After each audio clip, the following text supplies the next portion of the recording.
Hola a todos, bienvenidos a la Biblioteca de la Historia. En el programa de hoy volvemos a viajar a la antigua Roma para conocer todos esos aspectos menos conocidos de esa civilización de la que somos herederos directos. Y en esta ocasión volvemos a hablar de la medicina en la antigua Roma. Un tema que ya se trató en la Biblioteca de la Historia con dos programas que hicieron Sergio Alejo y el invitado que tenemos hoy aquí, que no es otro que Ángel Portillo Lucas. Bienvenido, Ángel. Pues muchas gracias. Saludos a tus oidores, a tus grandes oidores, que además conocen mucho la historia de Roma, como dices. Hablar de Roma es hablar de nosotros mismos, porque nuestra cultura tiene una base muy sólida en Roma, ¿no? Y como dices, bueno, hablamos de la medicina. Creo que también hablé yo contigo. Sergio, que está en todos lados. Este es omnipresente también, como Júpiter, que está en todos lados. ¿Sabes que hay un Júpiter en las casas de todos los romanos? Pues Sergio también está en casa de todos los romanos, ¿no? Sí. Y yo debo ser Marte, que también estoy en muchos lados, ¿no? Pero bueno, sí. Me has vuelto a invitar a tu programa y para mí ya sabes que es un placer o un honor como Quirite, como ciudadano romano, venir aquí y explicar cosas de Roma. En este caso voy a hablar un poco de mí mismo, pero a través de un libro que he publicado. Pero bueno, también hablaremos de Roma porque yo no puedo evitar divulgar nunca. Eso es. Pues nada, el placer es mío, Ángel. Y bueno, vamos a hablar de la medicina en la vida cotidiana de los romanos, que es un tema que has estudiado y del que te has documentado para escribir tu última novela titulada Medicus. Así que antes de empezar, Ángel, háblanos de esta novela y luego ya nos metemos de lleno en materia. Los que vean el vídeo, que sepan que casualmente, tengo aquí un ejemplar, casualmente, o sea, a ver, casualmente, ¿no? El ejemplar de Medicus, tenemos aquí, como puedes ver, un Capsarios, que ya hablaremos lo que es, y también aquí a la izquierda, en este caso, bueno, está al revés, no sé si es a la izquierda o a la derecha, porque ya sabes cómo va esto de las pantallas, tenemos una lápida de una que encontré en Emérita Augusta, en Mérida, allí en el Museo de Arte Romano, espectacular, y ambos casos, las dos cosas son el motivo de mi libro, los programas que hice sobre medicina en los campamentos y salud, porque también es lo mismo. De hecho, valenturinaria quiere decir sería sanatorio, sería salud, en en aquella época, ¿no? Y pues bueno, de un viaje que hice, además voy a explicarlo, porque para que los oyentes un poquitín lo entiendan, de un viaje que hice a Emérita Augusta, allí quedé con dos recreadoras, porque bueno, soy recreador y siempre voy buscando recreadores en todos lados. Entonces, pues me enseñaron aquella ciudad magnífica, el anfiteatro, lo que queda del circo, el acueducto, bueno, todo lo de Mérida es espectacular, es algo espectacular, desde el templo de Diana hasta el que llaman Arco de Trajano, ¿no? Pero en el museo, en lo que sería la cripta, la parte de abajo del museo, hay muchas lápidas, ¿no?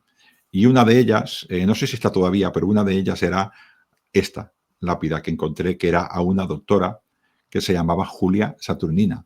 Y su marido, Casio Filipo, le decía que, bueno, que era una mujer extraordinaria, laboriosa, ama de su casa, pero lo más espectacular era que ponía Medicae Optimae, médica óptima. O sea que estamos hablando más o menos, se data la lápida por el siglo II, época de los grandes emperadores Adriano, Trajano, Antonio Pío, Marco Aurelio, o sea, cuando la paz romana era más romana, sobre todo en la península. Pero lo importante es que el marido le pone en la lápida, porque ella falleció antes que el marido, le pone en la lápida que ella es médica óptima, con lo cual está orgullosa del oficio de su marido y lo pone para que todo el mundo pueda ver la lápida, ¿no? Y a mí eso pues me impresionó porque va un poco contra este dogma de que en Roma la mujer estaba en casa y no hacía absolutamente nada, ¿no? Y esto es lo que nos dicen los clásicos, pero la realidad parece más terca y al parecer, no te voy a decir que era como ahora, que la mujer es igualitaria y trabaja pues más o menos como el hombre, pero sí que había muchas mujeres que trabajaban, ¿no? Buscando lápidas, pues he encontrado pues, de taberneras y he encontrado todos los oficios de, por ejemplo, mujeres que se dedicaban pues a comprar productos de la huerta al por mayor para luego venderlo a los diferentes mercados de las diferentes ciudades de la Campania. Y esta era una empresaria y lo pone también en su lápida. Así que, bueno, este mundo que parece que la mujer estaba solo en casa, pues no. Había mujeres que estaban en casa, evidentemente. Había mujeres que se querían quedar en casa porque pensaban que esa era la labor que los dioses habían reservado para ella. Pero había otras, sin embargo, que tenían muchísimo dinero y ganaban, cantidades ingentes de dinero por sus empresas. En este caso, era esta mujer, Julia Saturnina. Entonces, pues yo lo puse, pues ya sabes que he hecho muchos programas sobre Legión y muchos programas sobre medicina. Entonces, pues quise juntar los dos mundos, que es este mundo de la medicina civil, en este caso, el mundo de la medicina íntima de la mujer, porque a esta se supone, no se sabe muy bien esta doctora, pero se supone que podría dedicar precisamente a la obstetricia y al cuidado femenino. Eso es lo que se supone. Parece lógico también, ¿no? Sí. Porque era la única manera de que la mujer tuviera algo de atención. Porque el hombre, atender a una mujer, un médico de Roma, se consideraba, primero para el hombre indigno, porque los hombres se dedicaban a cosas, desde su punto de vista, más importantes. Pero luego había una virtud femenina que era la pudiquitia, que era el pudor femenino, el guardar su cuerpo, el guardar su castidad, o sea, no solamente ser casta, sino parecerlo. Con lo cual, un hombre que viera las partes íntimas de la mujer de otro era muy difícil, era muy complicado. Como podemos entender, Roma era una civilización muy grande y no era igual un hispano que un sirio, pero era muy complicado que eso sucediera. Así que parece que todo esto lo dedicaban las mujeres, ¿no? Y eso lo he querido un poquitín ligar, como he dicho, con esta medicina de las legiones que tiene que ver más con el trauma. Entonces te encuentras, en el libro te encuentras que vas pasando de un lugar para otro. Sí que es cierto que el libro habla de medicina, tanto íntima de la mujer como del parto, como la obstetricia, y hablo también de batallas singulares, además batallas singulares que ocurrieron ya en las guerras marcomanas, pero al final, como todos los libros, Gerión, esto es una ficción. En los libros no hago divulgación, aunque nunca puedo dejar de divulgar, pero yo no hago divulgación. En el libro hago ficción y ahí pues hay alegrías, hay penas, hay amor, hay desamor, hay llantos, hay esperanzas, hay desesperanzas, ¿no? Hay relaciones personales, hay decepciones, por lo que nos pasa a todos en la vida cotidiana, ¿no? Porque si no el libro no engancha. Entonces tengo que hacer unos personajes, esos personajes tienen que tener unas esperanzas y luego tengo que hacer que el lector se enganche en cada uno de los capítulos, ¿no? Y esto se hace con ficción. Pero bueno, este es el motivo, el resumido motivo del inicio de este libro, ¿no? Lo publiqué en julio, a primeros de julio, creo que entre el 1 y el 2 se publicó el libro, el ebook y el de tapa blanda, y luego también lo tengo en Kindle Unlimited, que es eso que se paga, creo que son $9 o $10, 9,99, no sé si son 9 o 10, cada uno, y puedes leer todos los libros que quieras durante un mes, ¿no?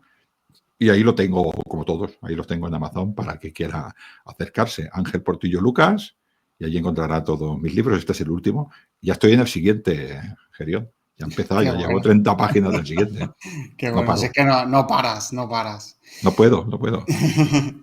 Pues nada, vamos a meternos ahora, antes de nada, como siempre, en la descripción del audio los oyentes tendrán el enlace a tu libro para que lo tengan más fácil y lo puedan adquirir. Y bueno, ahora sí, vamos a meternos en el tema de lleno. ¿Y por dónde más o menos quieres empezar a explicar todo este mundo del tema de la medicina en la antigua Roma? Porque hay muchas secciones a las que abordar, ¿no? Por ejemplo, está el tema de la prevención, que era una cosa que parece que sea algo novedosa, ¿no? El tema de prevenir las enfermedades, el cuidarse y tal, y es una cosa que se ha hecho prácticamente de toda la vida. Y luego nos vas a hablar también de los diferentes rangos en esa jerarquía que había en el tema de la medicina, de los médicos, por así decirlo. Y bueno, hay muchos temas, así que empieza por donde quieras. Sí. Antes un poquitín de hablar de la medicina, si quieres te empiezo, el libro solamente voy a decir por dónde empieza, tampoco voy a decir más porque he venido a hablar, ya sabes, el arte de un escritor es hablar de su libro mucho, pero sin hablar de su libro. No sé Eso. si me explico. Es, Sin destriparlo. sin destriparlo muy bien, ¿no? Pero bueno, diré que el libro empieza en Emérita Augusta, precisamente un poco en homenaje a estas dos mujeres que me ayudaron tanto, de grupos como Ara Concordia o Emérita Antigua, a los cuales no puedo más que agradecer, sobre todo a estas recreadoras, pero a muchísimos recreadores que conozco de esos grupos, que siempre que coincido con ellos, no son más que, o sea, alegrías. O sea, yo me lo paso muy bien con ellos, tengo fotos con ellos, me lo paso muy bien. Aquí decimos, en el sur de Cataluña decimos chalo, o sea, disfruto mucho. Pues bueno, yo empecé allí en una villa, el libro empieza en una villa romana que yo me he inventado, cerca de Emérita Augusta, ¿no? Y con todo lo que conllevaba a llevar una vida, porque quise empezar, primero, como siempre, ya sabes que en mis libros siempre hablo mucho de la mujer, y en este caso no una mujer ama de casa, sino la mujer del escalafón más bajo que podía haber. En este caso me he puesto en una villa romana porque una anquila, una esclava de una casa, una sirvienta de una casa, podía tener más suerte. En el sentido de que depende de qué casa, pues incluso pues sería como una asalariada sin cobrar dinero, pero podría tener una vida más o menos, pues todo el día trabajando, pues como la que se tenía hace 60 años, que trabajaba por la comida, ¿no? Sí. Mi madre decía, yo hijo cuando llegué a Barcelona trabajaba mucho, pero comía todos los días, o sea que, Es ¿me que entiendes, no? es una cosa bueno, que ahora, claro, ahora trabajas por un salario, por un sueldo y compras comida, pero tienes que pagar muchas facturas, pagas bienes y el que puede, pues se da ciertos caprichos. Pero es que esto es algo también en ciertos aspectos para la mayoría de la gente es algo nuevo porque prácticamente durante toda la historia la gran parte de la población trabajaba para comer, o sea, para comer, para subsistir, para subsistir. Luego había jerarquías, ¿no? Habían clases y, bueno, había gente pues que, con lo mismo que he dicho, que trabajaba para comer, pero se permitía ropajes buenos, villas, caprichos, lujos, pero como norma general, durante toda la historia la gente ha trabajado para comer.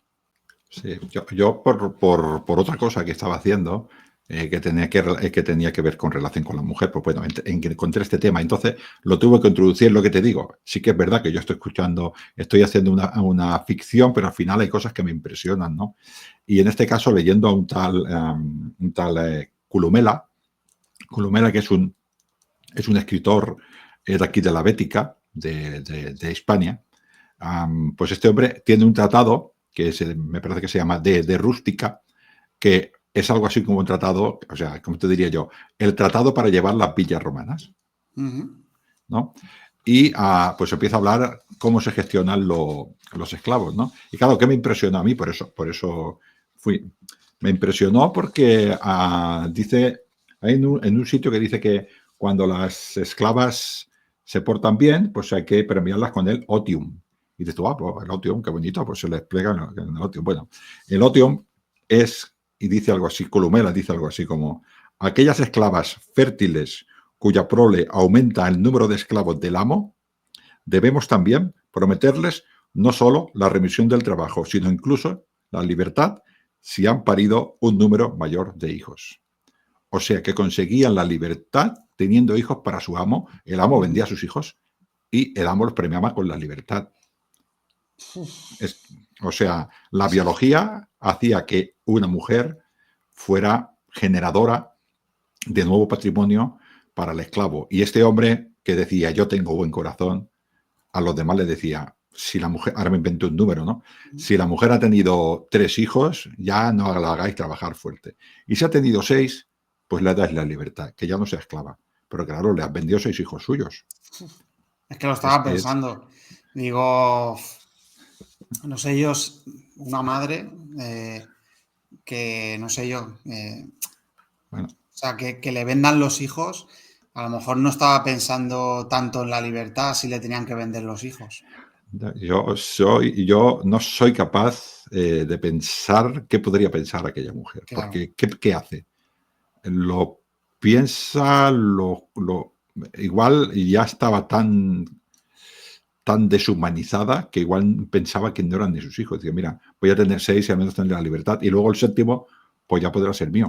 Es que eso es una cosa que... Difícil, ¿eh? Sí, pero que es una cosa que tenemos que ser conscientes, ¿no? O sea, la situación de cada persona en cada momento de la historia es diferente y las mentalidades cambian, ¿no? Es igual que, por ejemplo, muchas veces cuando decimos la manida frase de es que en ese país la vida no vale un duro, ¿no? O sea, es que están, o sea, hay países que es tanta la violencia que hay, es tanto el ver la muerte de cerca, que no tienen la misma, o sea, no tienen la misma visión de la muerte que nosotros, ¿no? O sea, y en este caso, lo que has comentado, el tema de pensaría que como que no eran sus hijos, ¿no?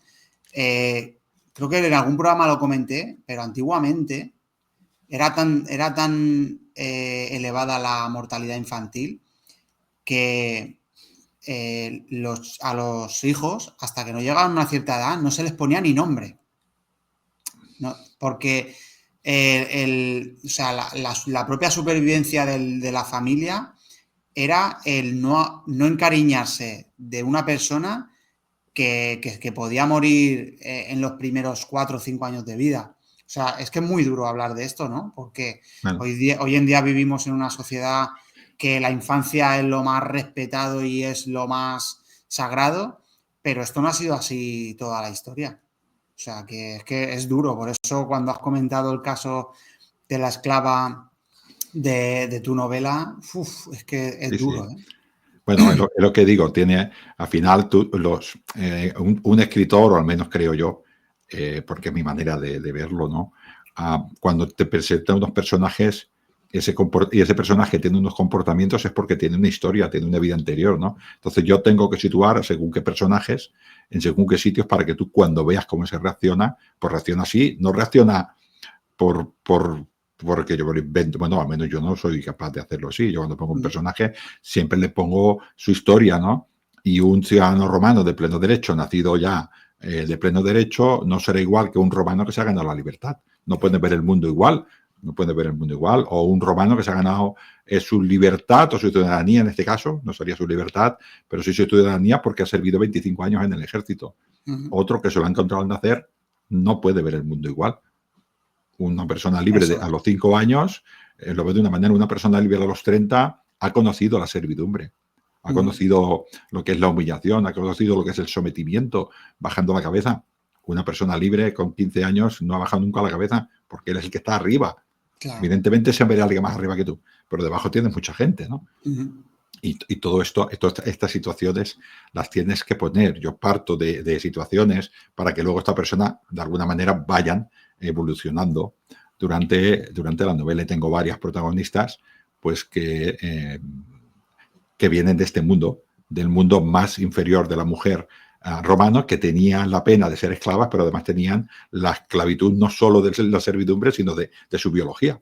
Y como era su biología, toda aquella mujer que podía parir para el amo era una generadora de nuevo patrimonio, que además le venía, que tampoco tenía mucho problema, ¿no? Entonces, pues bueno, estas villas se organizaban, pues eran villas que se organizaban para hacer una producción, tanto hombres como mujeres. Unas tenían la labor, evidentemente los hombres eran más tractor, para que me entiendas, y ellas eran más manipuladoras, ¿no? Pero al final estaban pensadas para esto.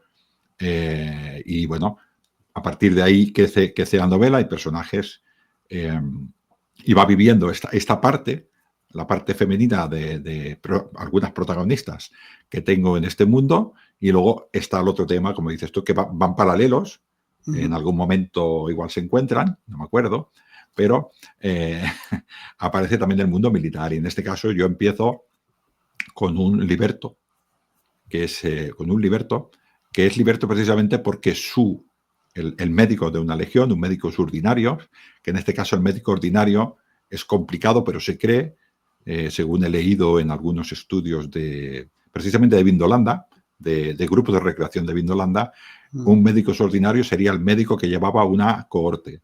480 hombres tendrían asignado un médico para esa cohorte. Y en principio se cree pues, que había 10 cohortes, pues 10 médicos ordinarios, ¿no? Y cada médico ordinario, las cohortes eran unidades, no sé cómo se dice ahora en el ejército exactamente, pero eran unidades perfectas que podían ir solas. Una legión se podía, una legión no, una bandera, un Vexiller, una cohorte, 480 hombres o 2 cohortes, se podían desplazar y desplazaban todo aquello que necesitaban como unidad. Entonces también tenían asignados un cuerpo médico que estaba en el castra, en el campamento, en el castrum, pero ese es cuando se movía esa cohorte, esos 480 hombres, esas 6 centurias, se movía con todo el cuerpo médico, con sus médicos ordinarios, con sus capsarius, con sus especialistas en ungüentaria, con sus esclavos que se dedicaban pues, al servicio médico, pues yo qué sé, por ejemplo, mover a heridos, cambios posturales de los heridos para evitar las llagas, ¿no? Todo esto, pues el médico ordinario parece ser que era, bueno, pues este médico ordinario pues libera a un liberto que le ve pues que tiene aptitudes para ser médico y lo hace su discípulo. Esta es otra cosa muy importante de aquella época, que cómo iban las enseñanzas. Las enseñanzas iban, la enseñanza seria, iba discípulo, maestro, magíster y discípulo, ¿no? Y esto era, como yo, bueno, pues la novela empieza en estos 2 mundos, que los personajes, pues bueno, cada personaje tiene su vida y como puedes entender, pues estos personajes, pues en algún momento se encuentran. Casio Filipo y Julia Saturnina, no hace falta más que leer la lápida, aquí no, esto no me lo invento yo, estos son personas de la lápida que están allí. O sea, Casio Filipo era el marido de Julia Saturnina, eso no lo digo yo, eso lo dice la lápida. Cualquiera que vaya al museo o lo ponga por internet y diga lápida de la médica de Mérida y saldrá. Y ahí pone, bueno, pone más cosas, pero que lo busquen, ¿no? Si quieren. Y bueno, pues vivo entre estos 2 mundos, ¿no? Uno que está intentando progresar en el mundo de la medicina para aprender, porque muchos de estos médicos, una vez que acababan su servicio militar, lo que hacían era pasaban a la vida civil.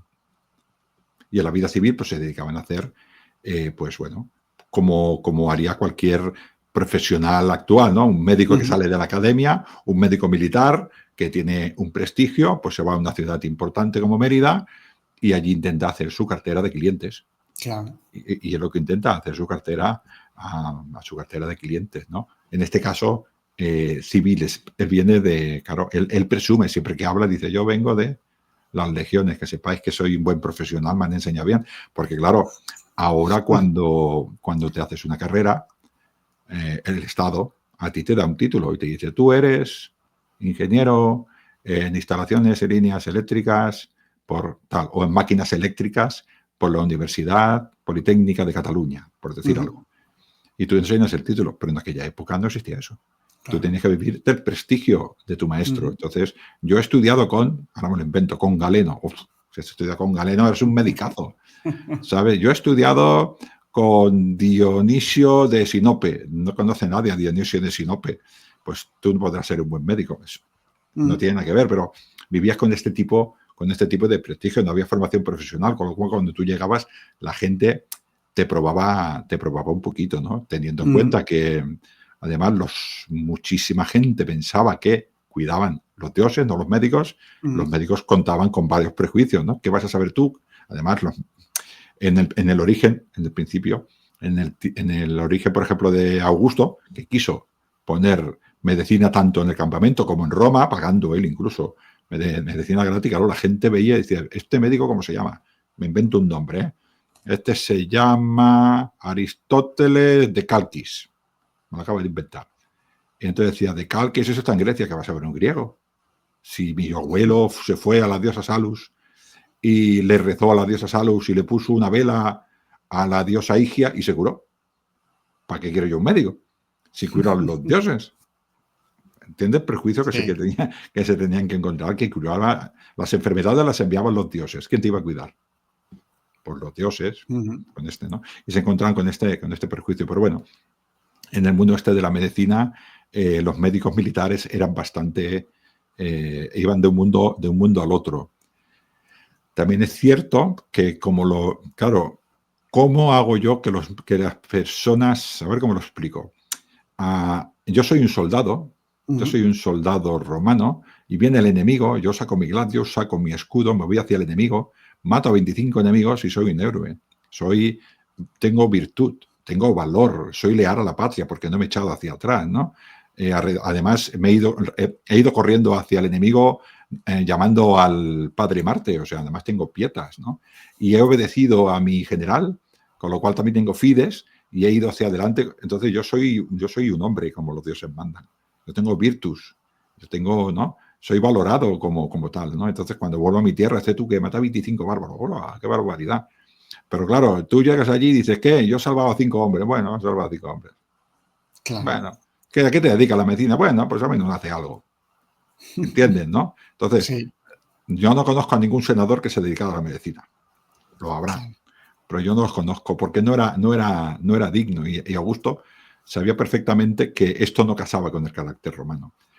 La plebe le importaba muy poquito eso, además no tenía ocasión, y la gente que podía hacerlo no promocionaba así. La gente que quería hacerlo iba primero al ejército, a hacer su campaña del ejército para que todo el mundo lo supiera, luego se iba a hacer su campaña política y luego ya iba, ya como jefe, si tenía suerte, pues ya iba a hacer campañas más importantes al ejército, ¿no? Y esta era su manera de entender el mundo. Yo soy político militar, es lo mismo, y esto es lo que me va a dar honra, lo que me va a hacer virtuoso, lo que me va a dar prestigio. ¿Tú qué? Yo estuve luchando, pues yo qué sé, con la Legima Gémina allí en Panonia, intentando evitar que los bárbaros me atacaran. ¡Hola, en Panonia! ¡Qué tío más valiente! ¿Tú dónde estuviste? Pues yo estuve allí curando. Bueno, estuve curando, pero tampoco, ¿qué vamos a hacer? Para que veas cómo cambia la cosa, ¿no? Porque hoy en día, o sea, ser médico es una de las profesiones más prestigiosas que hay. Pero claro, es lo que decimos, la mentalidad de aquella época, totalmente diferente a la mentalidad de ahora, ¿no? O sea, que es así. Pues ¿cómo premiaba Augusto? ¿Cómo premiaba? Pues premiaba dándoles la posibilidad en algunos sitios de que se pudieran presentar a cargos públicos menores, y luego si ya se ganaban en esos cargos públicos menores su prestigio, pues podían ir subiendo. En Roma no sucedía como nos pasa ahora. En Roma existía el ius suffragium y el ius honorum, que es lo que sería ahora el sufragio pasivo y el sufragio activo. Tú podías tener el sufragio, tú podías votar, pero no podías ser elegido. Que son dos cosas diferentes, ¿no? Y en este caso, los médicos podían ser elegidos. A nosotros nos parece una tontería, pero un romano normal no se podía presentar de alcalde, ni se podía presentar de edil, ni de un viro, ni de cuatro-viro, depende del tipo de colonia, lo grande que fuera. Lo normal eran de un viros y ediles. Estos eran los cargos normales de una colonia estándar, ¿no? O municipio. Todo esto cambia con el tiempo. Roma tiene mucho tiempo, ¿no? Había una clase que era la clase de los decuriones y luego la clase de los ecuestres, cuando eran senadores. Estos eran personas que iban promocionando, intentaban desde estas clases más pequeños, estos sordos, intentaban ir promocionando poquito a poquito a ecuestres. De ecuestres ya, pues si tenías una muy buena... un buen servicio, por ejemplo, sobre todo militar a Roma, pues podía llegar a pasar de la clase de los ecuestres a la clase de los senadores, ir promocionando. Pues lo que hizo Augusto fue decir, vosotros los médicos de bien, os voy a poder ser de una clase que podéis ser elegidos. Claro, porque nadie quería ser médico. Claro. Tú dices, pero ¿esto qué es, señor Augusto? Y nadie quería ser médico, ¿no? Luego, con Roma, vuelvo a repetir que tiene muchos años y todo va variando, ¿no? Pero los médicos, en principio, costó mucho incorporarse. ¿Y quién iba al final a la medicina? Pues eran personas, normalmente de no ciudadanos todavía, que a través del ejército conseguían prestigio. Algunos eran ciudadanos romanos, pero lo que querían era ascender socialmente. Sí que ellos ya entendían que ellos no serían, pero igual su hijo sí. O sea, lo que hablamos de los pensamientos, ¿no? El romano vivía en comunidad y para él la familia era como un hormiguero. Y en un hormiguero no importa la hormiga que muere, lo que importa es las hormigas que quedan. La colonia. Entendamos, ¿no? La colonia, lo que importa es la colonia. Entonces la familia es la primera colonia. Entonces el padre, cuando pensaba en su vida, no pensaba solo en el ego, no pensaba solo en él, pensaba en la familia. Entonces decía, yo doy el primer paso. Y mi hijo a ver si, y mi hijo a ver si. Y hombre, era difícil, pero algunas personas lo consiguieron. En el siglo II, Trajano fue un emperador que no era romano. De hecho, decimos que es itálica porque parece que es itálica, pero podría no serlo. O sea, que al final, bueno, como mínimo es un nombre de provincias, pero de provincia muy lejana. Y consiguió esto, ¿no? Luego hubo otros de otras provincias, como por ejemplo, pues bueno, los ilirios, ¿no? Panonia y aquellas zonas que también lo fueron, pero también emperadores de la Galia. Quiero decir, esto no parece lógico, ¿no? Pero bueno, porque iban ascendiendo desde estos cargos, y la medicina y el ejército eran una parte en la cual estas personas se introducían y iban hacia adelante. Pero claro, te tienes que imaginar que yo tengo 10 médicos en el ejército, 10 médicos ordinarios, realmente son 8, porque hay uno que se llama el sesquiplicarius, que era o sea, el hipermegamédico, o sea, el jefe, ¿sabes? El jefe del hospital, ¿no? Por así decirlo. El director del hospital. Claro, este está arriba y entonces él vigila a los otros 10, coordina a los otros 10 y los otros 10 lo que hacen es, mientras ellos trabajan, su discípulo está con ellos, como los del MIR que están allá, ¿sabes? Pues tienen una persona que los guía y va con ellos a todas partes y los va guiando. Entonces, el disquente, el aprendiz, de ahí viene doquende, ¿no? El aprendiz va todo el rato detrás de él. Y él tiene que estar pendiente de que la persona a la cual esos médicos que tienen una vida en el ejército, no he sabido encontrar dónde, pero entre 10 y 20 años casi seguro, cuando ellos se vayan, tiene que dejar al discípulo, con lo cual ese hombre tenía que estar pendiente. Entonces yo me imagino, o me quiero imaginar, muchísimos candidatos a ser disquente, a ser aprendices de médicos. Y todo esto, ¿cómo se regulaba? Pues se regulaba con una cosa ilegal en el ejército de Augusto, pero ¿qué vamos a hacer? Y de Trajano, y de los Fabios, y de Vespasiano, que eran los colegia. Los colegia profesionales estaban prohibidos en el ejército, hasta Septimio Severo, hasta muy a finales del siglo II. No sé si fue el 196, después de nuestra era común, que los legalizó los colegia. Pero ya en el 194 ya hemos encontrado lápidas de gente orgullosa. Yo soy del colegia, y de a ver si eres militar, y del colegia no puede ser. Pues sí. ¿Por qué? Porque no se entendía la formación profesional de otra manera. O sea, lo que nosotros ya llamamos formación profesional, no se entendía así en los colegios, no funcionaba. En Roma no funcionaba, no se entendía cómo explicamos las profesiones, cómo nos organizamos. Entonces tenía que haber colegias, ¿no? Eran colegias ilegales permitidos. O sea, claro, los mandos ya se preocupaban de que en esos colegios, en esas escuelas, que era donde se reunían, escuela, ¿nos suena, no? Sí, es que todas esas palabras. Colegia, ¿no? Collegium en singular, ya se preocupaban de que allí se hablara de eso, de formación de los nuevos disquentes, de los nuevos aprendices, reclutas, munifex, como le queramos llamar, y de la transmisión de conocimientos entre los diferentes médicos. Ya se cuidaba muy bien de eso. Y eso estaba muy directo. Pero a pesar de que estaban prohibidos, pues parece ser que existían, porque hay lápidas de antes, ¿no? Y claro, poner en una lápida una cosa que en principio está prohibida parece un poco raro, ¿no? Entonces lo que parece que lo que hizo Septimio Severo fue constatar un hecho, y era que ya existían los colegios. Entonces digo, pues ya que existen, pues ya los voy a organizar. Claro. ¿No? Entonces, como hemos hablado aquí alguna vez, también estaban prohibidos los matrimonios entre legionarios. Exactamente, y se sabe, que ya lo habéis hablado muchas veces, tanto Sergio como tú, de que muchos legionarios estaban casados, por así decirlo, y junto con la legión viajaba su mujer. O sea, Claro. es que es así. Es que, Vivía. a ver, hay ciertas cosas en la vida contra las que no se puede luchar, ¿no? Y los colegios de los médicos en las legiones y los matrimonios, pues es que es algo que es imposible erradicarlo.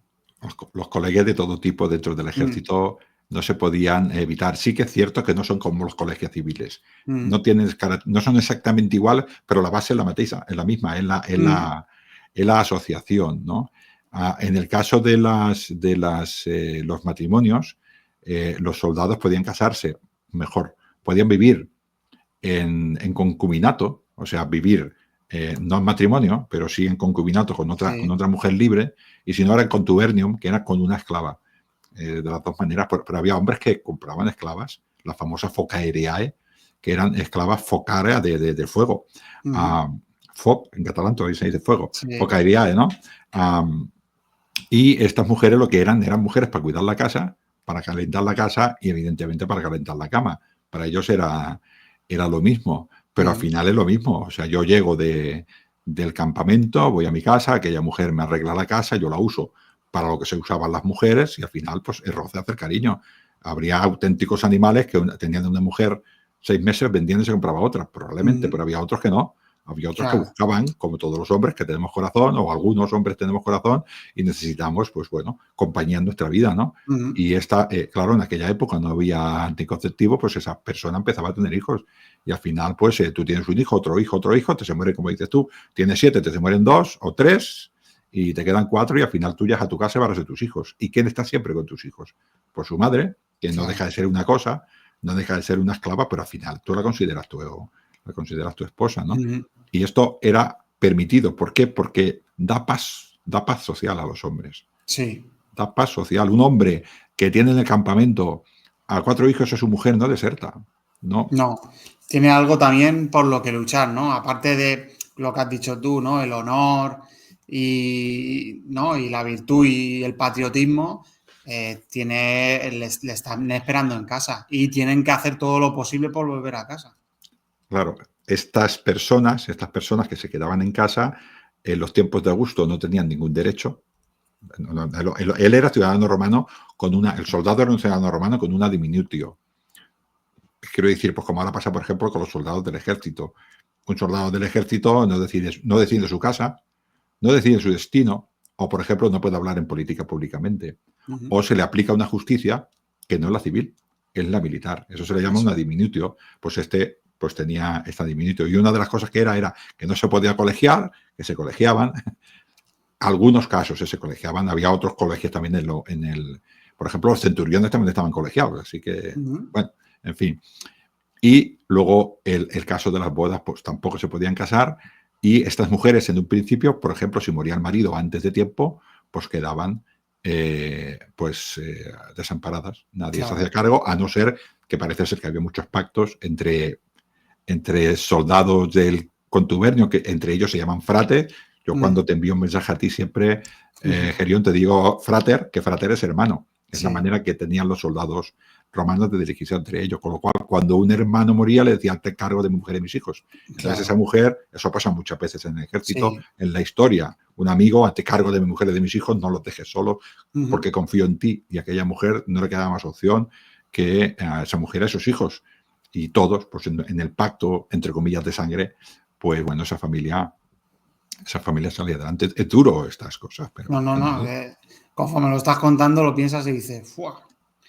Qué vidas más duras, ¿no? Pero bueno, pues... Sí, en el caso de Roma, como decían que la madre era cierta, o sea, la madre siempre sabemos quién es porque el niño pare de la madre, pues lo que se le daba era al niño, si el padre no lo reconocía, al niño se le daba el estado social de la madre. Así que si tu mujer era una esclava, tu hijo era un esclavo. Ese muchacho, aunque muriera el padre, era un esclavo. Si su madre era una mujer libre, una peregrina, no una ciudadana romana, sino una mujer libre, pues yo qué sé, de Hispania, una íbera, pues él sería un peregrini también el hijo, ¿no? Y si el padre lo reconocía, pues entonces adquiría el estado social del padre, que es diferente, ¿no? Aunque el padre no fuera... No había controles de ADN, pero en este caso lo que se hacía era que el padre era aquel que demostraba que cuando se había concebido estaba casado con esa mujer. En el momento de la concepción, en el momento del embarazo, esa mujer estaba casado conmigo, pues ese hijo es mío. Aunque hubiera sido el amante, el hijo es mío. Era propiedad del hombre. Pero bueno, cuando morían estos hombres, tanto fueran doctores, fuera lo que fuera, estos hijos quedaban desamparados. Y claro, esto era muy inquieto para los hombres porque no podían darle ni herencia, porque no había ningún vínculo. Claro. Con que no había derecho al matrimonio, pues no había derecho a la herencia, porque ¿a quién reconoces? Eso es. Si no son hijos tuyos, no le puedes dar la herencia a una persona que no es hija tuya, ¿no? Entonces, con el tiempo, ya los tiempos de Adriano, ya empezaron a decir, probablemente porque ya faltaban soldados al ejército. Creo que en el mismo 117 que murió Trajano, Adriano dijo, va, avisa, porque hemos encontrado la carta, que en este caso se la envían a una de estas que estaban en África, le dice, mira, dile a los hombres que sus hijos serán ciudadanos romanos de pleno derecho, aunque lo han hecho mal y no deberían haberlo hecho, que sepan que yo lo acepto porque soy muy bueno, porque soy muy indulgente, pero que lo han hecho mal, pero que en todo caso con los hijos ya serán ciudadanos romanos. Y eso ya permitió heredar a los hijos y luego poquito a poquito al final ya heredaron también las mujeres. Pero estamos hablando de que un hombre está con una mujer y con sus hijos no los puede reconocer porque el matrimonio es ilegal. Y ese hombre muere a los 15 años, ese hombre tiene una buena bolsa ya en el ejército, estamos hablando de 10.000, bueno, depende, 10.000, 20.000 sestercios, y esos sestercios no pueden ir a su mujer o a sus hijos, porque no están declarados legalmente. Entendemos, ¿no? Lo que puede pasar, ¿no? Y, hostia, es complicado, es un tema complicado. Y cosas como, ahora me viene, por ejemplo, yo le pido a un hombre que me ceda una esclava, al hombre, y yo pues me caso no, la utilizo, pero no es mía de propiedad, sino de que el hijo no será mío, ni de la esclava, será del dueño de la esclava. Claro, sí, eso ya lo comentamos en el programa que hablamos del tema de las esclavas. Claro, es que los hijos de las esclavas de los amos son de ellos, o sea, lo dijimos la otra vez, ¿no? Es como un objeto. Es un objeto. Es su propiedad. La generación de seres humanos también es producción. Eso sí, de duro, ¿no? Pues bueno, tenemos este mundo paralelo a las legiones y tenemos el mundo interior de los campamentos, ¿no? Y aquí parece ser que, si bien aquí los colegia eran más de formación profesional, no se organizaban como los colegios exteriores, que hacían muchísimas más cosas, ¿no? Como por ejemplo fiestas religiosas. No, en el ejército las fiestas religiosas eran las del Estado. Se le rendía culto, pues el culto se le rendía al emperador, que estamos hablando. Bueno, al genio del emperador. O sea, no eran ese, pero en el aspecto de la formación profesional sí que existían estos colegios. Quiero decir que son diferentes, ¿no? Pues bueno, allí teníamos más o menos una estructura, o al menos según dicen estos estudios de allí, es que no me acuerdo ahora el nombre del estudio, pero bueno, es de Vindolanda, pues más o menos dicen que tenía más o menos una cosa así. Tenemos en cada cohorte un médico ordinario. Este se encarga de 3 o 4 capsarios. Los capsarios son los enfermeros de primera línea, o sea, cuando estaban luchando las legiones, 8 hombres, pues justo detrás estaban estos enfermeros de primera línea para 2 que tienen. Aquí no creo que en España creo que no existe esto, pero bueno, son estas personas que saltaban en la Segunda Guerra Mundial con la Cruz Roja justo detrás de la primera línea, que su misión era pues que los hombres básicamente no se desangraran en la Segunda Guerra Mundial, y pues ahí en Roma era exactamente lo mismo. Lo importante era que no se desangraran. Había 3 o 4, no se sabe muy bien. A esto les asistían, justo al lado de ellos, les asistían unos esclavos, que eran los que se encargaban de, fíjate tú que parece una cosa que no es importante, pero yo creo que es muy importante. En un ejército que no tiene cuerpo médico, los propios soldados son los que tienen que perder efectivos para retirar a sus heridos atrás, con lo cual yo pierdo efectivos delante, ¿no? Claro. Y estos son luchadores. Sin embargo, Roma ya tenía un cuerpo no voy a decir un cuerpo de ejército, pero sí un cuerpo especializado para retirar a esos hombres. Y entonces los luchadores se dedicaban a luchar. A luchar y, evidentemente, seguramente echarlos para atrás de la primera línea. Pero una vez allí ya se acababa su problema. Entonces estos esclavos los tiraban hacia atrás. Hay algunas personas que dicen que podía haber hasta 20 esclavos por cada una de las cohortes. Estamos hablando que igual para desplazar un hombre hacían falta 3 o 4. O sea que tampoco, ¿no? Y luego atrás, un poco más atrás, hacían una urinaria, un campamento de campaña, y allí atendían a los casos más complicados. Así que estamos hablando ahora mismo, entre 3 o 4 capsarios y los 20, estamos hablando de unas 25 personas que existían aquí en batalla. Pero si nos vamos al campamento, en el campamento tenemos, pues, por ejemplo, para el hospital tenemos un optiovalente urinaria, que es una persona que se encargaba de la intendencia. Teníamos a gente que eran, por ejemplo, de ungüentaria, de ungüentos, gente especializada en hacer ungüentos y aplicarlos. Estamos hablando de este tipo de especialización, ¿no? Estamos hablando que los hospitales se tenían una sala, un hall principal para hacer el cribaje, para no perder tiempo. Si una persona va a morir, no hace falta intervenirla. Teníamos unas salas donde se podían hacer las intervenciones. Teníamos esclavos especialistas en atar a las personas, porque no había anestesia. Y el daño, pues te haces que te muevas. Pues estas personas sabían cómo poner, cómo atar, con cintas de cuero y utilizando. Teníamos esclavos que, por una cuestión de salubritas, por una cuestión de relación con los dioses, cuando se utilizaba una herramienta de bronce, si había tiempo, a veces no había tiempo, lo que hacían era, en una sala de al lado, ponían agua a hervir y pasaban allí los instrumentos. Las desinfectaban. Y los sentaban. Ellos no sí, claro, a ver, nosotros ahora sí que conocemos todo el tema de microbios, bacterias y tal. Claro, ellos en esas cosas no pensaban, ¿no? A lo mejor algo intuían, ¿no? Porque si hacían esto también, imagino que el ensayo y error les daría ciertas experiencias y ciertas enseñanzas en la vida, ¿no? Como aquel médico que se dio cuenta que lavándose las manos, al atender a las mujeres, se le morían menos mujeres tras los partos. ¿Por qué? Porque, claro, como te lavabas las manos, no infectabas a las mujeres y no se te morían después por infecciones, ¿no? Entonces, imagino que algo intuirían de decir, no, es que las herramientas con las que hemos tratado a este herido, si las lavamos o si las metemos en agua hirviendo, algo hace, ¿no? O sea, es mejor. Sí, ellos operaban, pero tal como operaban también pedían a los dioses. O sea, la religión era omnipresente en toda actividad de Roma, ¿no? Y bueno, tenemos este tipo. Luego también tenemos en los hospitales que conozco yo estudié mucho, ya lo sabes, por mi trabajo Lignum, pues estudié mucho un campamento que se llama Novae, que está en lo que ahora es Bulgaria, que es donde estaba la prima itálica, la primera itálica, y allí tenían un hospital que se puede visitar, es visitable, en las ruinas del campamento, que se calcula que tenía 300 camas. Ostras. Pero además de que tenía 300 camas, se ven que hay unas habitaciones más interiores, que las puertas son más estrechas, que se supone que ahí ponían a los enfermos.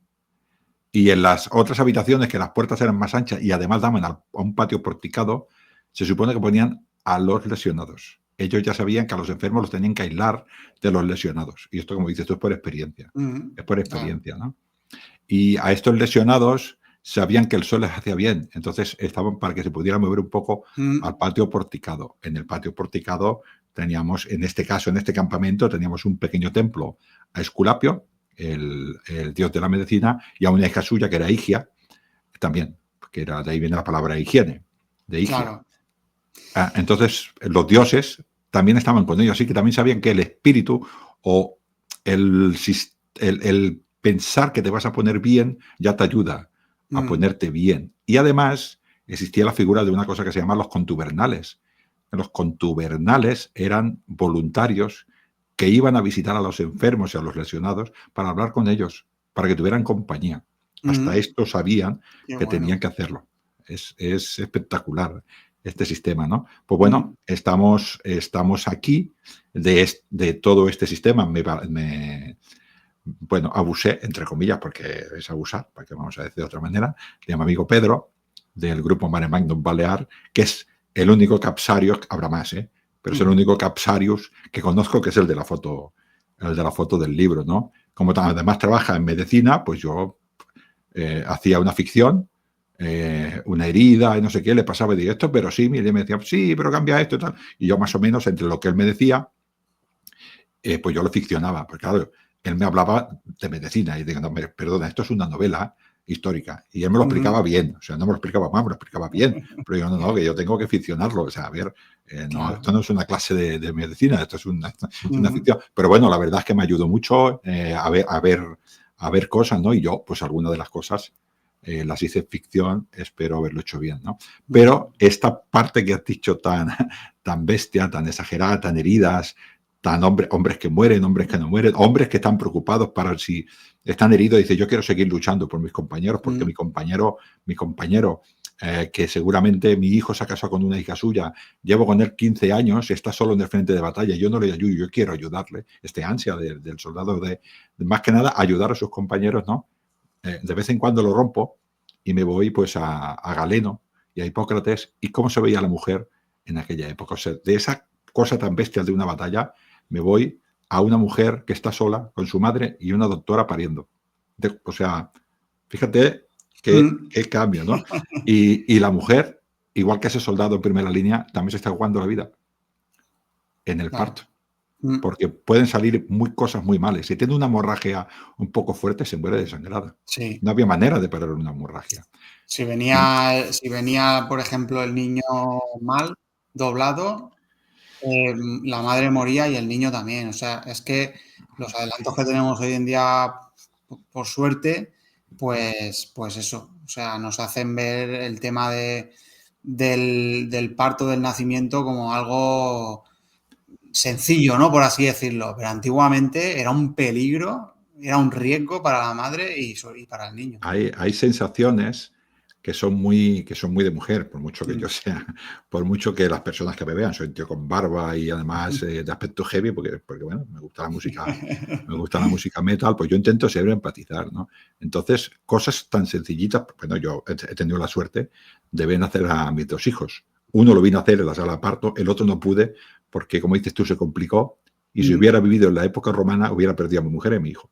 Pero por suerte, estaba en un hospital de sanidad pública, que ahora que estamos hablando de esto, poco sabemos de la importancia que tiene esto y a veces lo menospreciamos de una manera que no tiene. Mi mujer y mi hijo estarían muertos si no hubieran estado en un hospital, tal como lo cuento. Y mi vida sería otra totalmente diferente. Así que a ver si apoyamos más a la sanidad pública en particular y todos los que son servicios públicos, desde fuerzas de orden público hasta educación. O sea, todo aquello que sea público, bueno, al menos yo soy funcionario, que voy a decir, ¿no? Pero es para el bien de todos, ¿no? Pero yo lo digo porque a mí me tocó, yo estuve allí, ¿no? Pues una cosa tan sencillita, que igual esto lo entienden más las mujeres que nosotros, cuando tú tienes a una criatura en tu cuerpo durante 9 meses, tu cuerpo aprende a andar de otra manera. ¿Cómo son los primeros pasos?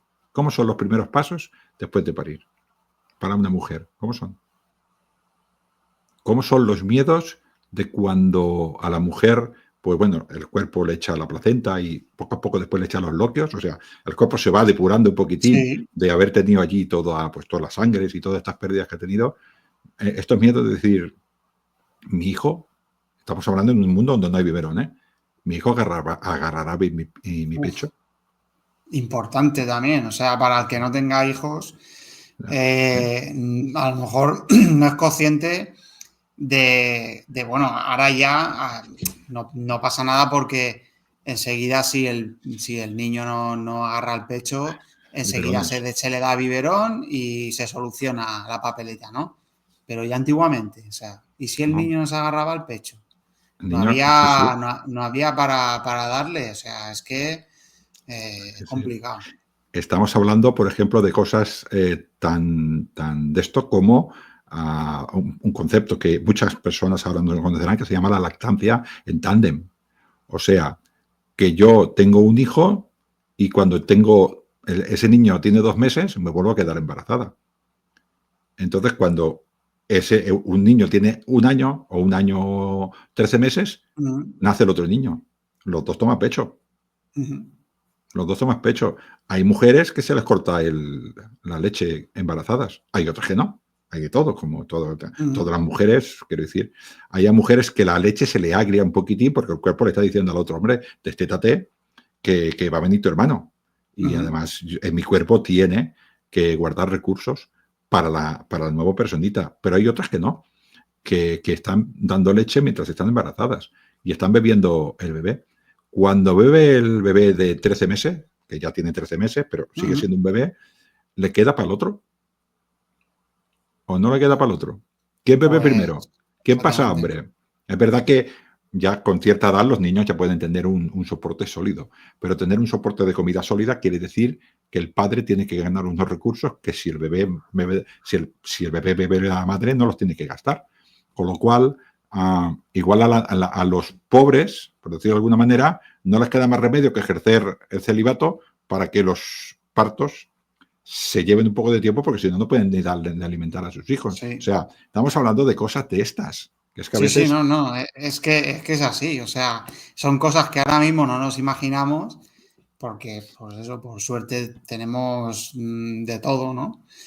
Pero que antiguamente tenían que pensar hasta en eso para sí, poder sí. sobrevivir y para poder O, sacar la prole adelante, o sea. o esta sororidad, que es un concepto que se utiliza ahora, que es igual que había una fraternidad en el ejército entre los hombres, había una sororidad entre mujeres. ¿Qué quiere decir esto? Que las mujeres de una casa, la cuñada, la hermana, bueno, pues una que está por allí, que también ha parido, pues entre ellas se dan pecho a todos los hijos de todas. Por una razón, la mujer, mientras el pecho es succionado, la mujer segrega leche. Exactamente. Esto es Estimula y así, sigue segregando. claro. Sí. Con lo cual, generar leche es generar posibilidad de supervivencia no para mí, sino para mi sobrino Ujú, o para el hijo de. Con lo cual, dame que yo le doy esta toma para yo ujú. tener leche y poder seguir nutriendo a los hijos de mis hermanas, de mujeres allegadas, evidentemente, aparte de que también existían las Nutrix, que se dedicaban de una manera profesional a alimentar a otros, a los hijos de otros, pero claro, en este caso era cobrando, esto los pobres poco podían hacer. Al final, el pobre lo que le quedaba era, pues, si vivíamos en una comunidad y había 5 mujeres, pues lo mejor de todo es que estas mujeres todas tuvieran leche para, por si alguna de ellas se enfermaba o algo, que el hijo siguiera. Porque claro, si la madre Claro. enferma de fiebres 4 días, un bebé de 10 días se muere de hambre. Sí. Ujú, Esto son cosas que no las toco todas, pero me planteé cuando ujú. estaba hablando de esta cosa, ¿no? Y hay una cosa que me acuerdo que, bueno, hablando con una mujer que le di a leer el libro, cuando llegó a esa parte me dijo, tú, es que estaba leyéndolo y es precisamente esta conversación, dice, cuando tiene el niño, dice, pero ¿tendré suficiente leche? A la que está allí, ¿no? Y la otra dice, sí, hombre, sí que tendrá suficiente leche. Y la otra dice, te tengo que parecer tonta, ¿no? Y dice, no, lo que me parecería terrible es que no te preocuparas por eso. Eso es. Eso es una cosa que yo como hombre no lo había pensado nunca. Pero buscando, dices, coño, es que, tío, estamos hablando de, claro, de dar un biberón.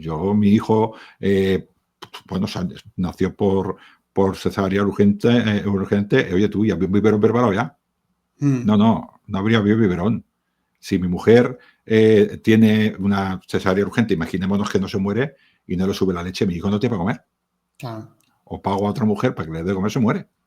Ujú. Este es el destino. Ahora por suerte, oye, tenemos biberón y le enchufé yo un biberón y el chico empezó a comer y no ha parado de comer hasta Y ahora, ya tío, está. no tengo más que comer. Me vacía la nevera todos los días. Jolín, ¿cómo puede comer tanto uno? ¿No? Es una cosa, ¿no? Pues este tema también lo toco, ¿no? En el libro. Como también toco el prejuicio. Primero, el prejuicio de mi mujer lo está pasando mal, mi mujer tiene dolores. Yo soy un hombre de bien que estimo a mi mujer, pero no puedo consentir de ninguna de las maneras porque va en contra de mis principios morales y de la pudiquicia de la mujer que la toca un hombre. Eso no quiere decir que no Ujú, la quiera, quiere decir que es que no puedo, o sea, es peor, o sea, no ujú. quiero que muera, pero antes que la toque, no puede perder su virtud. ¿Cómo va a morir? Impura, no puede ser, ¿no? Pues bueno, se presenta una mujer y dice, pero tú eres una mujer, ¿qué vas a saber de medicina? Otro prejuicio. Se ha juntado ahí el hambre con la ganas de comer. Claro, ¿no? Y al final, pues bueno, es que todas estas cosas sucedían. Todas estas cosas Ujú. sucedían, ¿no? Y bueno, pues cómo podemos evitar este prejuicio, ¿no? Todo esto, vuelvo a repetir, me voy de un lado, me voy de un lado al otro, ¿no? Ujú. Y también temas también que toco, aparte de la esclavitud, vuelvo a repetir que hay relaciones personales, hay sueños, hay mitología, pues bueno, hay una trama que a mí me parece muy interesante, pero bueno, hay algún cameo de algún personaje importante, ¿no? Bueno, mi médico pues hace algunas curas, lógico, porque además se llama Medicus, el libro, pues si Ujú. no hace médicos, no hace curas, pues tampoco, ¿no? Interviene en batallas, ¿no? Pero bueno, toco también las guerras marcomanas y toco sobre todo el gobierno de Antonino Pío fue un gobierno bastante bueno. El de Adriano también. Y el de Trajano, a pesar de que él provocó 2 guerras, bueno, la primera no la provocó tanto, la guerra de las Dacias más bien se la encontró, pero la de la Partia fue por ellos, porque Ya, los tenía que partos. ser Alejandro Magno, como muchos de ellos, y bueno, es un emperador muy bueno, que lo hizo muy bien. Adriano fue un hombre un poco más, entre comillas, de paz. No hay ningún emperador de paz, pero bueno, no fue Sí. extensivo en cuanto a las campañas militares, solucionó los problemas. Fue más de contención, Adriano, ¿no? Podemos decir, fue un emperador más de contención de las fronteras que ya estaban establecidas, de más defensivo. Sí, más que defensivo sería de creador, de creador del imperio. Él entendió que una persona que naciera en Tarraco tenía que ser tan ciudadano romano como una persona que naciera en Vetera, que está en Alemania, o una persona que naciera en Antioquía o en Lepis Magna. O sea, es igual nacer en Asia que en África, que en Hispania, que en lo que sería ahora el centro de Europa, ¿no? Todos eran ciudadanos romanos igual. Evidentemente, un ciudadano platicio de Roma era más ciudadano que cualquier otro, pero entienden, ¿no? Entonces él se encargó de cohesionar imperio. Hizo pues muchas ciudades, muchas colonias para que el imperio se romanizara. No se civilizara porque a mí no me gusta nunca decir, porque civilizaciones hay muchas. Roma entendía la civilización a la romana, entonces yo digo romanizaba. No sé si es una palabra correcta, pero es que los íberos éramos una civilización. Los germanos también, los griegos, los egipcios, todos estos son civilizaciones, ¿no? Pero Roma romanizaba, entendía la civilización de una manera. Y él lo hizo así, no tanto un hombre de paz, sino de consolidar. A Antonino Pío también consolidó mucho. Pero ya llegamos a Marco Aurelio, y si bien Marco Aurelio parece ser un emperador y su coemperador y Lucio Vero, emperadores bastante buenos, al principio le tocó 2 cosas muy feas. Les tocó 2 cosas muy feas. Una fue las guerras marcomanas y otra fue la peste. La peste antonina, la enfermedad de Galeno. Les tocó. Y esto es un punto de inflexión muy importante en la historia de Roma, que luego denota muchos problemas siglos posteriores, por abandono de campos, por abandono de rutas comerciales, porque murió muchísima gente en esa. Pero es que además todo eso coincide con las guerras marcomanas. Ya había gastado Roma, que le había ido bastante bien, muchos recursos con la campaña contra los partos de Lucio Vero, que la verdad que el hombre lo hizo bastante bien, y cuando ya estaba un poco consolidada esa campaña, se levantan los marcomanos, que son ahí en el centro de Europa, lo que es Panonia y toda esa zona, ¿no? Panonia, Retia. Hay 2 provincias que son Nórico y Retia, que nunca se acuerda nadie de ellas. La gente habla de Germania y habla de Panonia. En medio hay 2 provincias que estaban allí. Pues bueno, por aquella zona los marcomanos empezaron la guerra. Yo me imagino que el motivo es luchas entre los reyezuelos que querían conseguir el poder de los marcomanos, pero que también Lucio Vero distrajo muchas tropas de esas fronteras y los hizo, digamos, un poco apetecibles. Solo faltaba que viniera la peste para echar una mano, ¿no?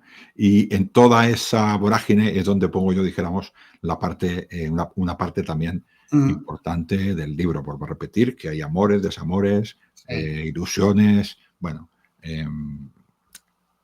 problemas entre padres y hijos y padres, mujeres y hombres. Bueno, pues esto es un libro. Por allí nos encontramos. Entonces aparece la peste y todas las consecuencias que tiene la peste en Hispania en cuanto abandona. Por ejemplo, una cosa que leí es que muchas minas de Hispania se abandonaron porque la mortalidad de los esclavos era tal que comprar un esclavo era carísimo y no compensaba. No compensaba lo que podía sacar de las minas, porque claro, en las minas los esclavos se asesinan uno con el otro y se contagiaban la peste y se morían.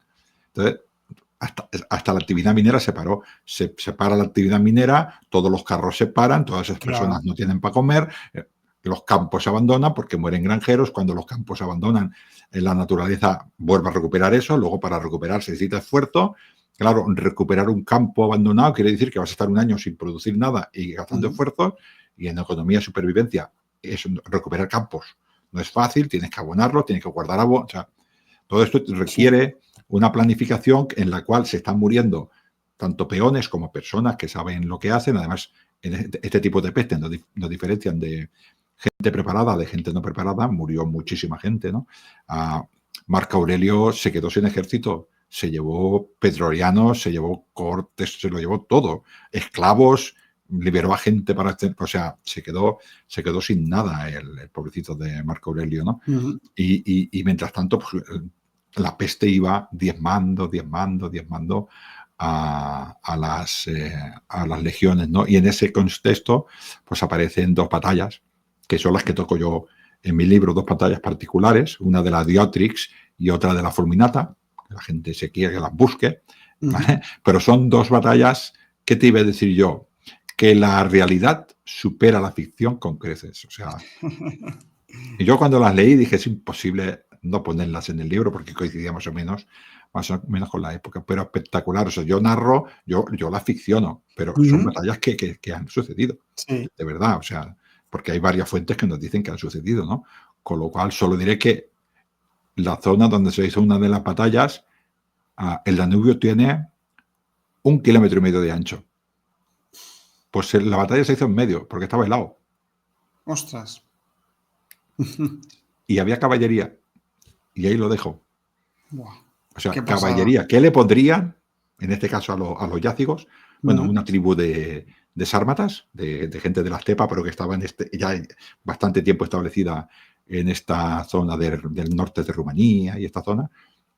Pues que a los caballos le ponían, no sabemos qué, sería orgánico, porque no hemos encontrado nada, y si es orgánico, Para que no desaparece todo, resbalasen, ¿no? para que no resbalasen, tío.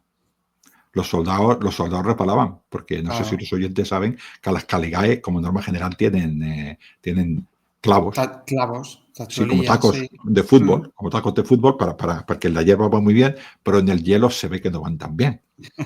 Ya te lo digo yo, que no, yo no he ido el hielo, pero yo tocaba asfalto y depende de qué tipo de asfalto resbala. Tenemos que ir pisando como los de marcha, al pie plano, antes de mover, ¿no? Y entonces también entro un poquitín por ahí, ¿no? Y bueno, y aparte, pues entra, ya te digo que toda la parte de relaciones personales, toda la parte de bueno, mitología, dioses. Ya sabes que yo soy muy... Y como siempre también huyo, ya sabes que yo me gusta, o lo intento siempre huir del presentismo. Lo hago de verdad, lo intento, es imposible, yo soy Ángel Portillo siempre, ¿no? Y soy un hombre del siglo XXI que cree en la inclusión y que cree en la equidad. No me gusta utilizar la palabra igualdad, pero sí en la equidad. Y bueno, pues al final, cuando me meto en estos sitios, me tengo que despojar de tanto, Claro, que igual cometo algún error, ¿no? Pero yo intento, con todo mi corazón, huir mucho del presentismo, ¿no? Y hay, pues, algunas cosas que escribo que cuando las leo digo... Sí, hostia. pero es que es así, Ángel. O sea, por mucho que nosotros ahora tengamos la mentalidad que tenemos, es que en aquella época no... O sea, Claro, la mentalidad era totalmente diferente y en muchas cosas que nosotros consideramos, digamos, derechos fundamentales, en aquella época no eran así. no O sabían ni sea, lo que era un derecho fundamental. exactamente, todo ha ido evolucionando hasta el momento en el que estamos, que es un momento, vamos. Además, ahora estoy haciendo un guión para, bueno, para que todo el mundo lo sepa, ya hay publicidad, para hacerlo con Mireia Gallego, para hablar sobre el carácter romano, que tiene que ver con todo esto de las virtudes romanas, ¿no? Y las virtudes, la fide, la pietas Sí, y la virtus, que son las tres, dijéramos, de las cuales parten todo, ¿no? Y hay una que es la justicia, la justicia, para decirla sí. ahora. Entonces, claro, nosotros la justicia la vemos en igualdad. No, la justicia no es en igualdad. La justicia para un romano es el que más da, más gana. Es lo justo. El que más se expone, más tiene que ganar. Y eso era lo justo para ellos. Sí. Para ellos eso era justicia. Lo que no era justicia es el que más da, el que más se expone, menos recibe. Para ellos eso no era justicia. Eso de reparto de riqueza, ¿estamos locos o qué? Oye, porque hay gente que no come, yo le voy a dar dinero. Pues si no come, porque los dioses serán porque no quieren que coma. A mí que me cuenta, ya le dará de comer los dioses y se lo ganan. Y eso era su justicia.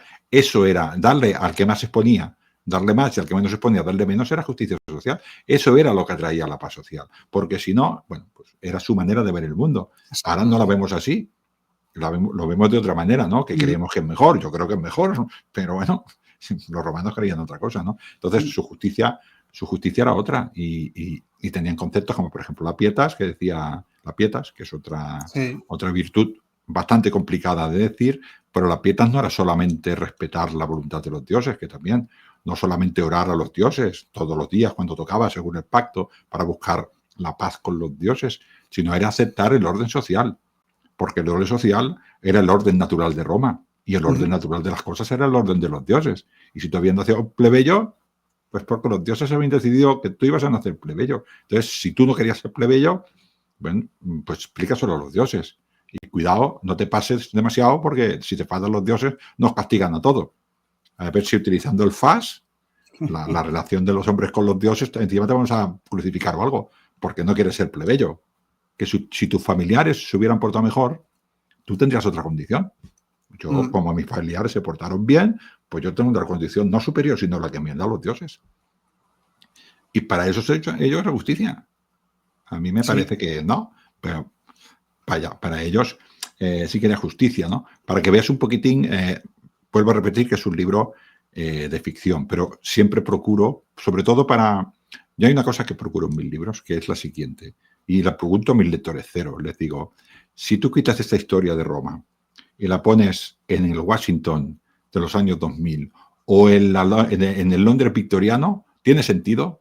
Y si me dicen que no, es que lo he conseguido. Si mi historia solo tiene sentido en la época en la que yo lo pongo. Si la quitas de allá, en todo aquello que yo me apoyo, no podrías ponerlo en otro lugar. Esto es lo que yo siempre procuro. No sé si lo logro, pero yo sí que lo procuro, ¿no? Y para esto, pues, porque para que los oyentes vean que a pesar de ser ficción, a pesar de que todo lo que pongo yo ahí son de interpretación y no es historia y no es divulgación, yo me baso en libros y entonces yo hago la interpretación que creo yo. Vuelvo a repetir que no es historia, es lo que creo yo.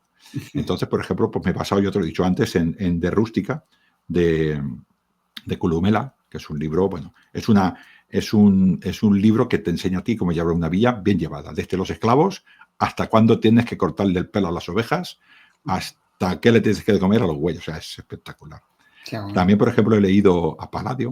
Palladio tiene que ver eso que decías tú de la salud de los campamentos romanos. Este hombre no habla de campamentos romanos, pero sí que habla de campos. Entonces te dice, cuando pongas un establo, que el establo mira hacia el sur, pero que tenga una ventana, y cuando en verano que las bestias tengan sombra para que no... Y te explica todo esto y cómo tienes que limpiar, ¿no? O te dice dónde tienes que poner los almacenes. Los almacenes los tienes que alejar del lugar donde haya bestias, del lugar donde haya malos olores. Tienes que ponerlos en lugares altos para que el aire entre por abajo y se lleve la humedad, y así no habrá hongos tóxicos por estas cosas. Los animales se los entierras y estás cerca de un río, aguas abajo del río, al animal hay que enterrarlo aguas abajo del río. Bueno, te dan muchísimos consejos, que eran los consejos que utilizaban en los campamentos romanos, ¿no? Decía, cuando te establezcas en un lugar, mira a los lugareños y fíjate si tienen pieles en la piel, si tienen problemas renales, si tienen los ojos blancos o lo tienen amarillo, fíjate en la garganta, si tienen algún tipo, si esas personas son sanas y viven allí, es que ese sitio es sano. Eso es. Claro, por los campamentos en elevado, porque defensivamente es correcto, pero además pasará al aire. Y si pasa al aire, se llevará la humedad, y si se lleva la humedad, se conservará mejor el grano. Todo. Te habla de todo. Te habla de ese tipo de cosas. Este está el Palladio. Por ejemplo, un libro que se llama Las legiones de Roma, de Dando Collins, y luego también otro que es Diccionario de las batallas romanas. No recuerdo el nombre, pero es de la editorial Signifer, que ahí también salen, no sé si son 1000 batallas. Los romanos por batallas no será. Planta, también, por ejemplo, he utilizado para toda la parte de los ungüentos y todas las partes de las infusiones a Dioscórides, que este es famosísimo. Sobre todo una página, yo tengo el libro en PDF, pero hay una página que es de consulta gratuita de la Universidad de Salamanca, que es Dioscórides Interactivo. Tú pones esto y te sale pues el trabajo de este señor, y tú lo puedes poner por dolencia, o lo puedes poner por planta, o lo puedes poner por tipología, por ejemplo, para dolores de cabeza. Entonces te sale un montón de remedios, ¿no? Y es espectacular, es espectacular. O sea, este hombre, además, cuando tú eliges una planta, ahora me lo invento, que no sé si está, y te dice la rosa, pues te dice, una cosa es la raíz, otra cosa es el tallo, otra cosa son los pétalos, ¿no? Y dices tú, jolín, dice, y si coges los pétalos, no es lo mismo macerarlos que reducirlos. ¿qué me estás contando? Así es. Y así es, cada una de las partes las Sí. utiliza para una dolencia y además cada una de las partes las hace de una manera, mezcladas con cualquier otra cosa, para diferentes dolencias, ¿no? Y es espectacular. O sea, yo siempre que lo hacía le preguntaba a mi amigo, Pedro, y él pues que claro, él sabe de esto, Claro. él recrea Capsario, ¿no? Y me iba diciendo, pues esto sí, esto verosímil, esto no verosímil, yo pondría mejor esto. Bueno, pues yo, entre lo que él me decía y lo que yo leía, pues no sé si he acertado tampoco, pero bueno, yo lo he hecho con buena voluntad todo, ¿no? Seguro. Luego también un libro durillo que es La mujer desde el punto de vista médico, Hipócrates y Galeno, que se leen desde el punto de vista de un hombre del siglo XXI, auténticas burradas, pero hay que ponerse en Hipócrates. Exactamente. ¿No? Y su Hay escuela. que irse a esa época y ponerse la piel de Claro, su estos escuela dos creo hombres. que es la escuela de Cos, no me quiero equivocar, y Galeno también, ¿no? Estos, por ejemplo, en el caso de Galeno se nota mucho, en el caso de Hipócrates no tanto porque la medicina es muy primeriza, ¿no? Pues en el caso de Galeno, él tiene unos trabajos muy importantes sobre traumatología y sobre el funcionamiento de las partes y te explica pues cómo es una mano, cómo son las falanges, cómo son cada uno de los tendones, dónde están esos músculos de esos tendones, ¿no? Y sin embargo, cuando habla de la mujer, no parece que haya habido tanta visualización, ¿no? Habla más como de oída, ¿no? Habla más un poco como si no lo hubiera estudiado tanto, ¿no? Y es normal porque es un hombre, es un hombre de la época, es un médico importante para la época, pero a la mujer no la podía tocar y tampoco podía tocar cadáveres, porque los cadáveres eran tabú en Roma, el cadáver era peligroso, daba miedo, pero aún peor era el lemur o el espíritu de ese cadáver, ¿no? Entonces, si yo manipulaba ese cadáver, corría el riesgo de que el espíritu de ese cadáver quedara anclado en la tierra, no encontrara el inframundo, se enfadara conmigo y me trajera la mala fortuna.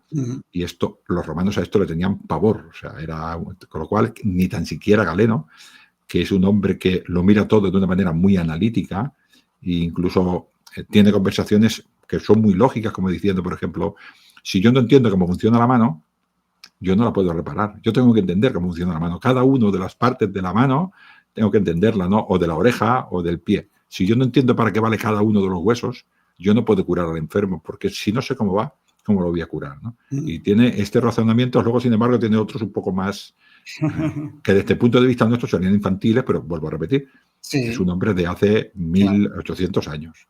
Entonces, pues hay que ponerlo, para esa época era un crack, o sea, una cosa, o sea, rectificó a Hipócrates, que poca broma, ¿no? Que parece poco, pero que mucho, tampoco ¿no? tenemos que asustarnos, porque, o sea, en el tema de los avances científicos ha habido creencias en ciertos Sectores. gremios y sectores científicos que seguían creyendo hasta hace poco en cosas que dices, pero bueno, claro, hoy en día lo sabemos, tenemos unos avances que son espectaculares y decimos, pero ¿cómo en esta época aún creían en eso? ¿Pero cómo decían esto? Pero Sí, claro, hay que mirarlo cada cosa en el contexto de su época. alguien me comentaba no hace mucho una anécdota, también un compañero nuestro de Victoria Podcast, me comentaba, Antonio, de Victoria Podcast, me comentaba una anécdota que era de Felipe II, creo, que se encontraba mal. Y entonces estaban allí todos los médicos intentando arreglarlo y llaman a un médico y le dice, ¿usted, doctor, qué? Y dice, ¿qué le pasa al doctor? No sé qué, pero ¿cuánto hace que no va al baño? Y dice, ya hace 3 o 4 días. Y dice, pues dale ya a este hombre un purgante, ¿no? Y el hombre dice, ya lo hemos pensado, pero es que no es luna llena. Y dice, bueno, y se ve que el otro cerró la ventana y dijo, ya a la luna le importa el pimiento, dale rey esto, que se nos va a reventar, ¿no? Y bueno, pues sí, eran médicos, pero todavía existía este tipo de cosas. Esto solamente se puede dar luna llena, porque si no le dan luna llena, no tiene efecto. Bueno, pues el pleniludio tiene su importancia, ¿no? Y conviven estos dos mundos, o sea, el mundo de la salud, que por cierto, la palabra salud, no sé si lo sabéis, viene de sal. Salus, salud. La sal purificaba, la sal hacía que se conservaran los alimentos que sin sal se podrían. Con lo cual la sal purifica, pues tener salud es no corromperse, entre comillas, ¿no? Y de ahí viene la diosa romana Salus, y de ahí viene nuestra palabra salud, de la sal. Fíjate tú dónde vienen las cosas. Salario tan importante para el soldado romano, ¿no? O sea, que la sal era oro en aquella época. Bueno, también en lo que te he dicho de Extremadura, un libro que me regaló una de estas Nines, una de las recreadoras angelines, Nines, todo el mundo le llama Nines. Yo sé que si le digo el nombre, igual la gente no lo sabe cuál es, ¿no? Yo me sé el nombre y los apellidos, pero Nines para todo el mundo. Ahí esta señora pues me regaló un libro que se llamaba Ciudades Romanas de Extremadura, de Nogales y de Pérez, de Estudis Lusitana. Emerita Augusta era la capital de la Lusitania, ¿no? Y allí pues están las interpretaciones de cómo eran las diferentes ciudades de la Lusitania, entre ellas Emerita Augusta, ¿no? Y este plano de Emerita Augusta lo reforcé porque volví a ir otra vez a Mérida para hacer fotos a los diferentes maquetas que hay. Una que está arriba en la plaza Margarita Xirgu, creo que está arriba del todo, justo a la entrada del anfiteatro y de la Casa de las Aguas, y bueno, muy cerca del museo. Y luego también en el museo hay otra. Y yo entonces allí hice fotos y bueno, para cuando yo hablo los recorridos de mi protagonista, pues que fueran, bueno, pues como dicen las interpretaciones, que las interpretaciones de estos planos pues se van reinterpretando conforme se va haciendo pues nuevas excavaciones arqueológicas, ¿no? Porque Claro. al final todos son una hipótesis que se intenta comprobar y cuando se modifica pues se verifica y eso son interpretaciones. Así funciona la historia y funciona la arqueología. Las personas que saben de esto hacen una interpretación honesta de lo que tienen en aquel momento y luego, pues cuando conforme van pasando los años y se va rectificando, pues van rectificando su interpretación. Así funcionan las ciencias sociales, no hay más. Pero tienen que ser personas que saben lo que hacen, interpretan porque tienen un criterio y un bagaje detrás. Yo lo que hago es aprovecharme de estas buenas personas que interpretan todo eso, ¿no? Y bueno, pues a partir de ahí, pues bueno, yo me imaginaba a mi protagonista por aquel Cardo, por aquel Tecumanos, dirigiéndose pues al magnífico puente, que es espectacular, el puente de Mérida, ¿no? Y bueno, pues hacia una fuyola donde había una tintorería, lavandería, o bueno, al foro donde se piensa que estaba el foro colonial o el foro provincial, bueno, pues yo vi allí mi protagonista, ¿no? Y bueno, pues todo esto, a pesar de que es ficción, pues yo intento buscar en estos lugares, sobre todo, no tanto para ser fiel a la historia, que es mi interpretación de esto, sino para poder ambientar de una manera muy correcta y para que una persona que conozca Mérida sepa muy bien cuando yo digo, pues este protagonista no sé qué, luego giro a la derecha y allí había una follola. Bueno, es que allí hay un yacimiento arqueológico donde había, o se cree que había una tintorería, ¿no? Y bueno, ¿y dónde estaba el circo? Pues ¿dónde estaba el circo de Mérida? Pues estaba extramuros. Pues mis protagonistas salen, todas las personas. Pues cuando pasaba por no sé dónde había un acueducto, es que allí hay ruinas de un acueducto, ¿no? Claro. Yo he intentado un poquitín, sin explicar la holografía, pero que eso que sea verosímil, ¿no? Y bueno, pues esto, ojo, si tiene todo esto faena, ¿no? Bueno, pues esto es hablar del libro sin hablar del libro.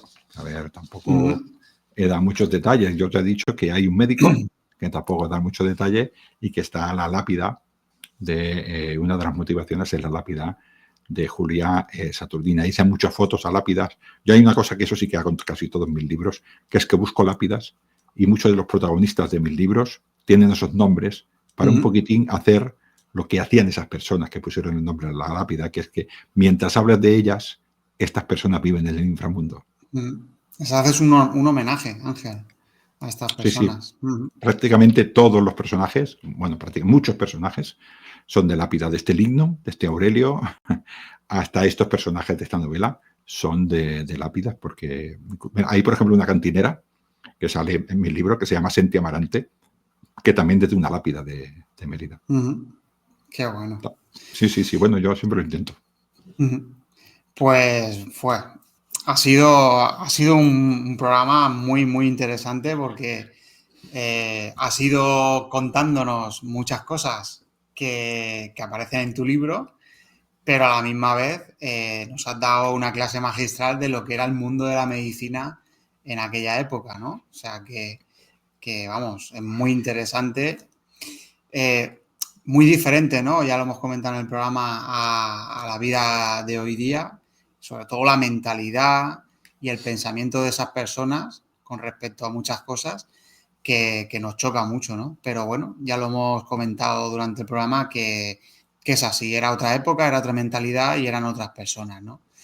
Y bueno, pues nada, como siempre, Ángel, un auténtico placer que vengas a la Biblioteca de la Historia, que nos hables de estos temas tan interesantes y que nos acerques a esa vida cotidiana de la antigua Roma. Bueno, yo siempre que me llamas, Gerión, yo vengo a filas y cuando veo que tienes mucha faena, yo también te llamo para que no te olvides de mí.